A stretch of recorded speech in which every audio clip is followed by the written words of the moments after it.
buy beer and to go to church and to put your money in the bank or get a loan. Man, Lewis County. Yeah.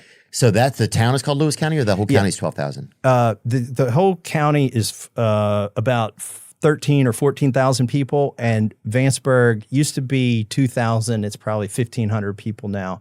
But that's where I grew up, and this is a true story. When I went to MIT, which is in Cambridge, Massachusetts, across the river from Boston, you can see in Vanceburg, there's no crosswalks. We had one stoplight, and I lived there until I was 18.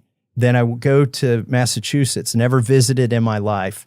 And I landed on a plane. I'm going through a crosswalk, with the signs that say walk and don't walk. And a car honked at me.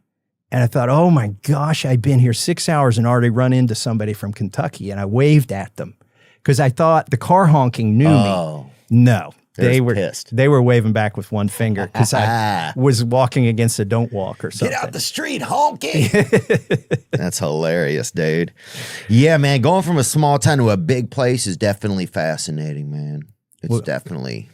And it was intimidating. Like to go from that little town where everybody says, oh, you're uneducated, you're backwards, you don't know anything. Oh, yeah.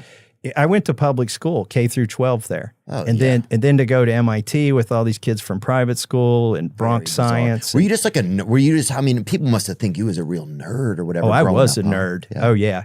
I built little science projects in my room, and that was basically my ticket out of Appalachia. Yeah. And went to MIT and started a company there.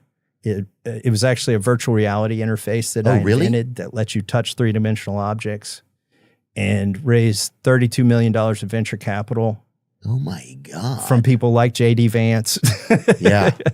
Well, dude, have you seen, and some of your story is similar to Mr. Vance's, I think, in some ways, it's like, and you don't hear a lot of stories about I think that they happen, but you don't hear that many of them, and maybe it's just because we don't talk to as many politicians. Or usually politicians were always on C-SPAN or somewhere where you didn't really get to envelop much of their story.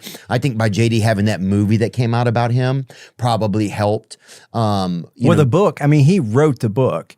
And it rings true for me. He went to New England to school. I went to New England from school. I didn't know what to do with the place setting of silverware. I was waving at cars that honked. But I tell JD, when he was a senator, we met a few times to talk about the Ukraine issue and things like that. But I told him, I said, JD, you've appropriated my culture. I'm from Vanceburg, Kentucky, literally Vanceburg. And you're from Ohio, and you're saying you're a hillbilly.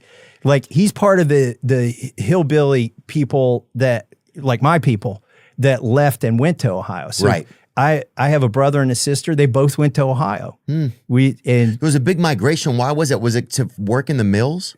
It was, there were shoe factories. Some of them went to Detroit to work at car factories. But it was for employment. Employment. Yeah. And this continued for generations as coal went down. But we said they teach you 3 R's in Eastern Kentucky: reading, writing, and Route 23. Oh, yeah. Route 23 runs north, crosses the river, and goes up from Portsmouth to Columbus and on up that way. So the difference between JD and I is my mamaw didn't drop F-bombs. He had, I will say, he probably had a rougher upbringing with, his single mom and whatnot. So he had to overcome a lot. Yeah,